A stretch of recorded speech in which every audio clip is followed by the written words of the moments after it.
आगाज करता हूँ अपने सफर का अल्लाह के बाबरकत नाम से, जिसने हमारे दिलों को ईमान से मुनव्वर किया।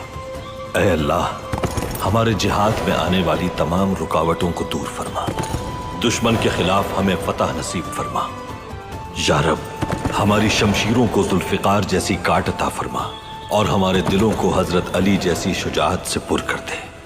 मेरे भाइयों और उम्मत को उन तमाम लोगों से महफूज फरमा जो हमारी उखुवत और इत्तेहाद के दुश्मन हैं।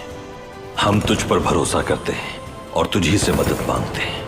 हमें अपनी रहमत से मायूस न करना।